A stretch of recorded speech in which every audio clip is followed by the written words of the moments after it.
A woman's strength isn't shown in how much she can endure. It's shown in the moment she decides she's had enough. That's exactly what my husband, Mark, said to me 2 weeks before Christmas. Just like that, no emotion, no hesitation. As if announcing the weather. I stared at him from across the kitchen table, my coffee cup trembling in my hand. "Excuse me?" I asked, thinking maybe I'd misheard. He looked up from his phone and repeated it, slower this time. "My new fiancée, Rachel, is joining us for Christmas dinner. I think it's time everyone gets comfortable with the situation." My breath caught. He said fiancée. Not girlfriend. Not friend. Fiancée. After 22 years of marriage, he was talking about bringing another woman, the woman he cheated on me with, to our family Christmas. I remember the smell of burnt toast from the toaster, the silence between us, the sound of my heartbeat in my ears. Then his voice again, cold matter of fact. "You've always been good at hosting. You'll make it work." I didn't even realize I'd stood up until my chair hit the wall behind me. My hands were shaking so badly that I had to grip the counter. He walked past me, grabbed his keys, and said, "Don't make this awkward for everyone, Linda. Let's just be adults." Adults. That word stung. He meant obedient. He meant silent.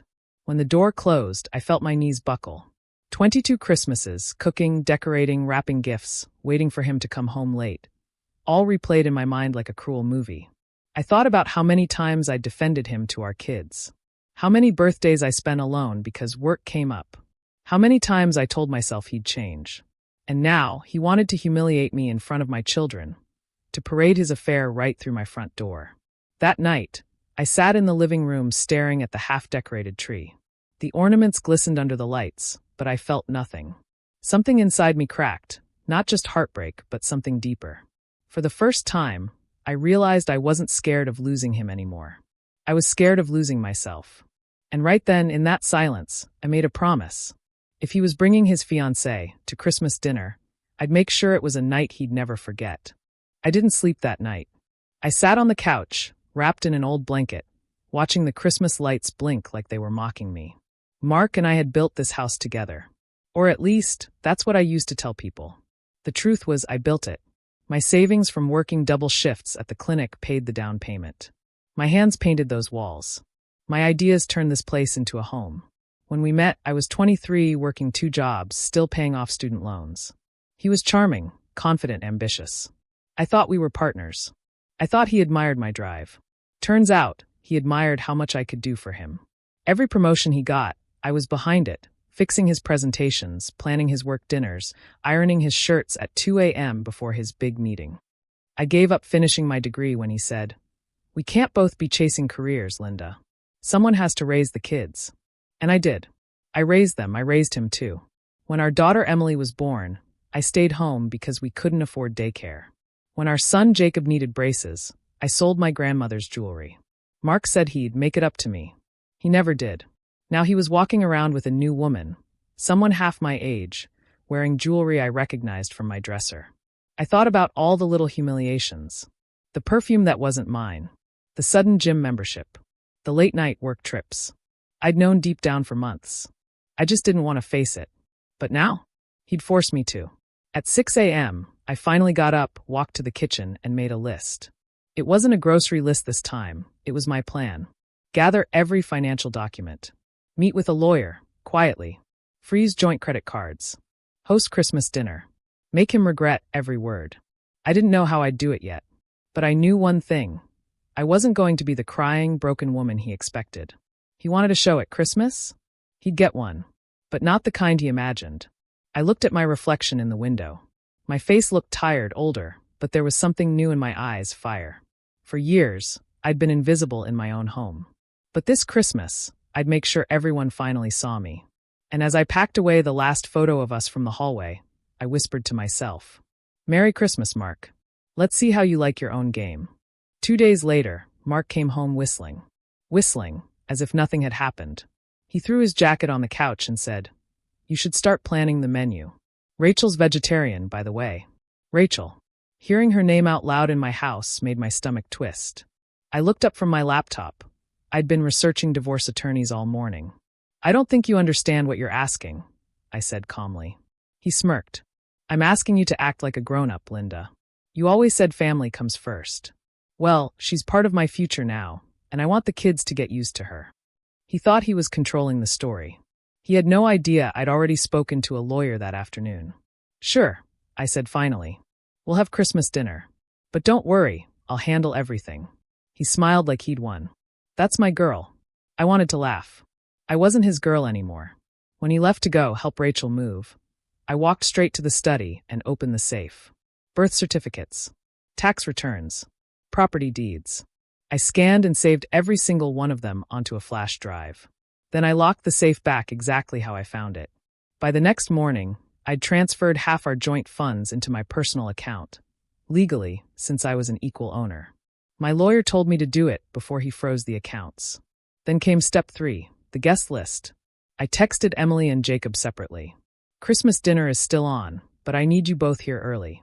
There's something I want to tell you before your dad arrives. That week, I decorated the house like normal. Tree, garlands, candles. Mark thought I was playing the obedient ex-wife role. I let him believe it. But behind every wreath and bow, I was building the perfect stage. The morning of Christmas Eve, I dressed in a red silk blouse, the one he'd always said made me look too confident. Perfect. I printed a few documents, sealed them in envelopes, and set them by each dinner plate. At 6 p.m., Mark arrived with Rachel. She was maybe 28, all smiles and perfume that could choke a room. You must be Linda, she said, extending a hand. I shook it and smiled. Welcome to our home.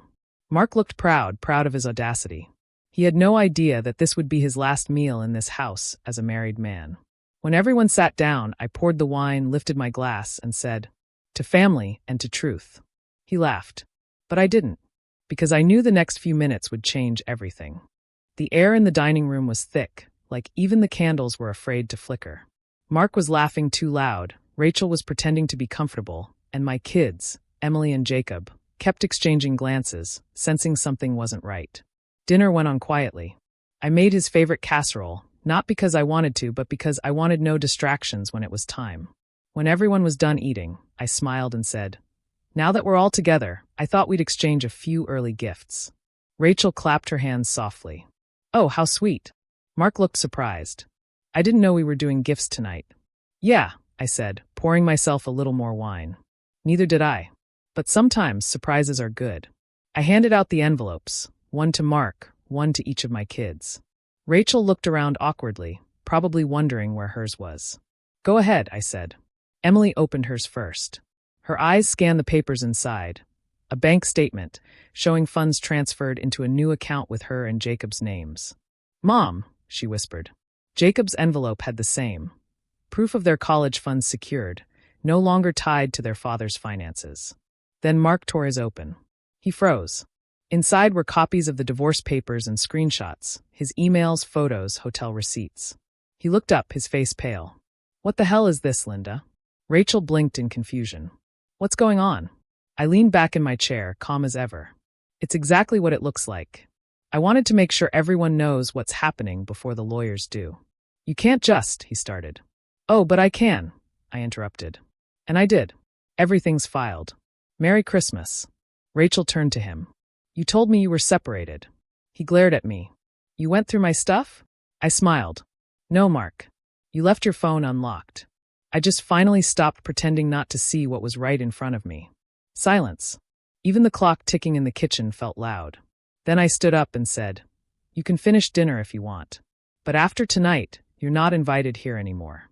Rachel grabbed her purse and walked out, mumbling something about not wanting to be in the middle of drama. Mark stayed seated, red-faced and speechless. I walked to the front door, opened it, and said, "You said you wanted everyone to get comfortable with the situation. I just made sure they did." He stood, hesitating for a second, then grabbed his coat and left without a word. When the door closed, I felt the same silence as before, but this time it was peaceful. Emily hugged me. Jacob whispered, "Mom, I'm proud of you." And for the first time in years, I believed them. The next morning, my phone wouldn't stop buzzing. Texts, calls, voicemails, all from Mark. At first, I ignored them. I sat on the porch with my coffee, watching the frost on the railing melt in the sunlight. It felt like a new day in every possible way. Then came the knock. Hard, angry, persistent. I opened the door to find him standing there, red-eyed and furious. You humiliated me in front of my kids. In front of her. I took a sip of my coffee and said, "You did that all by yourself." He shoved his hand through his hair. "You think you're clever, huh? You think a few screenshots and papers make you some kind of hero?" "No," I said softly. "Not a hero. Just finally awake." He stepped closer. "You'll regret this, Linda. The house, the money, everything, it's mine too. You want to play games? I'll drag you through court until you're begging for a truce." I didn't flinch. "You might want to call your lawyer before you make threats," I said, handing him an envelope. "Because I already called mine."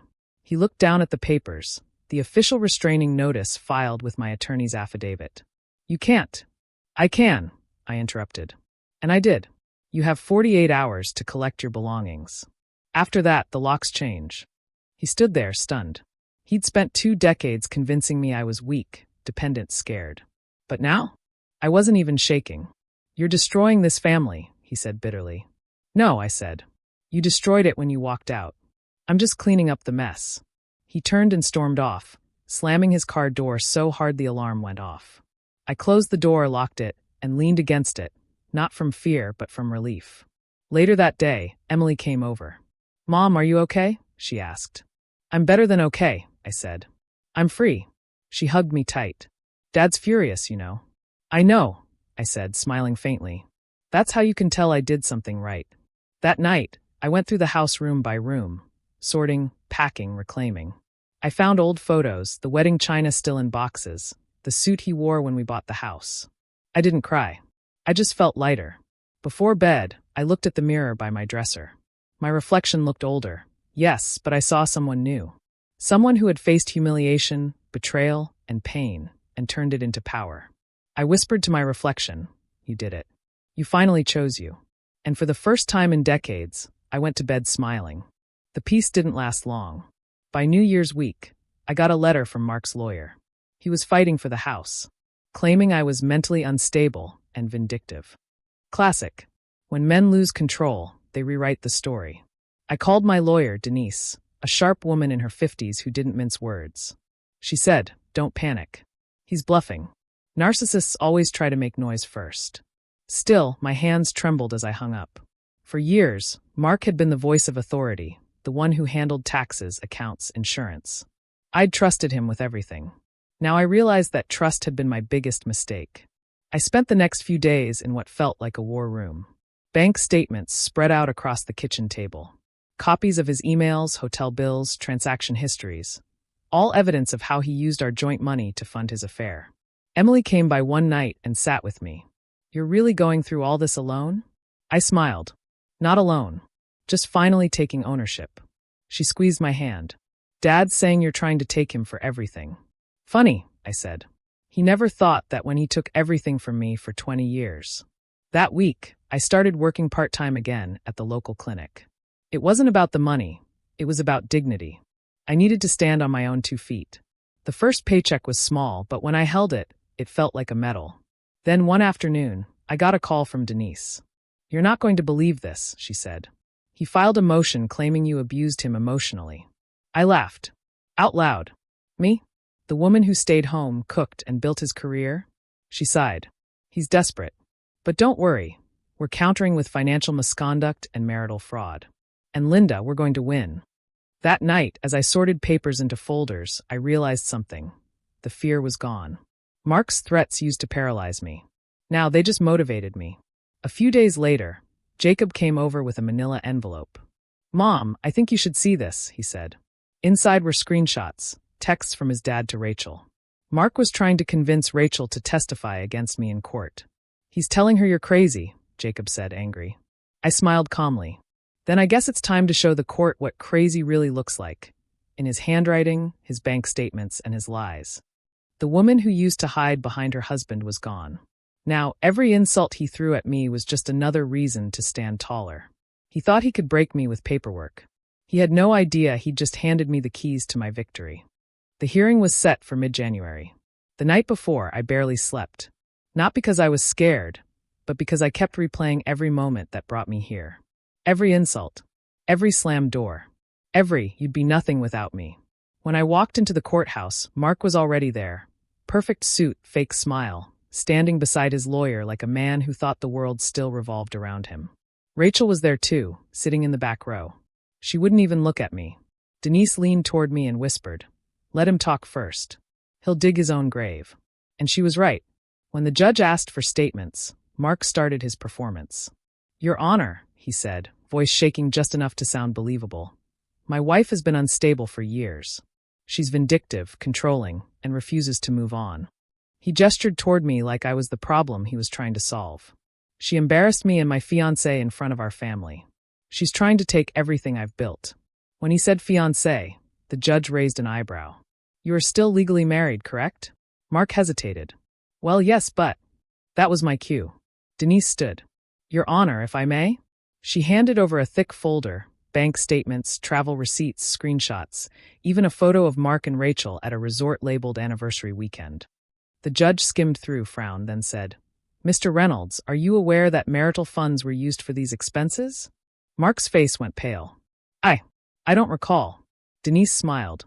"Then perhaps these emails will refresh your memory." She projected them on the screen, his messages to Rachel. One read, "Linda will never find out. I moved the money from our joint account." The courtroom went silent. Even Rachel covered her mouth. The judge looked unimpressed. "Mr. Reynolds, I suggest you stop speaking before you incriminate yourself further." By the end of the day, the court ordered that the house remain in my name. Half his accounts were frozen pending investigation. He was instructed to pay temporary support until the divorce was finalized. Outside the courthouse, he glared at me. "You'll still lose, Linda. You can't survive without me." I looked him dead in the eye. "I already have." Rachel walked past him, shaking her head. "You lied to me too." And for once, he had no words. When I got home, Emily and Jacob were waiting with takeout and a bottle of wine. Emily raised her glass. "To Mom, for proving that silence doesn't mean weakness." We clinked glasses, laughing and crying all at once. I glanced at the mirror across the room. The woman staring back at me wasn't the same one who used to flinch at his anger. She was steady, strong, whole, and for the first time in my life, I felt like Christmas had come, just a little late. It's been 6 months since that day in court. The divorce is finalized. The house is officially mine. And Mark, well, he moved 2 states away after losing his job when the truth about his business trips came out. Poetic justice. Christmas came again this year, my first one alone in over 2 decades. But this time there was no tension, no pretending. Just me, Emily, Jacob, and peace. I decorated the tree by myself. I didn't rush. I didn't worry about whether the ornaments matched. I poured hot cocoa, played music, and for the first time, I didn't feel like something was missing. Halfway through dinner, Emily raised a glass. "To Mom, for teaching us that being alone isn't the same as being lonely." I smiled. "And to knowing our worth, even when someone tries to make us forget it." After dinner, I walked out to the porch with my cup of tea. The snow was falling softly, and the world was quiet, the good kind of quiet. The kind that comes after you've finally closed the last painful chapter. I thought about the woman I used to be, the one who stayed quiet to keep the peace, who ignored red flags, who believed that love meant sacrifice. "She died the night," he said. "My new fiancé is coming to Christmas dinner. The woman standing here now? She doesn't beg for love, she commands respect. She pays her own bills, drives her own car, signs her own papers, and sleeps soundly knowing she owes nothing to anyone who hurt her." Last week, I even started mentoring women at the clinic, helping those going through separations and domestic abuse. Because I remember that hollow look in the mirror, that hopelessness. And I know how it feels to think your story is over when, really, it's just beginning. One woman told me, "I wish I had your courage." I smiled and said, "You do. You just haven't used it yet." As I locked up the house that night, I caught my reflection again, in that same mirror I once avoided. Only this time, I didn't see sadness. I saw a survivor. And just before turning off the lights, I whispered, not out of anger, but closure. "Merry Christmas, Mark. I hope your new life teaches you what mine already has, that losing me was the best thing that ever happened to me." Then I shut the door. Because this time, the only person walking back into that house was me.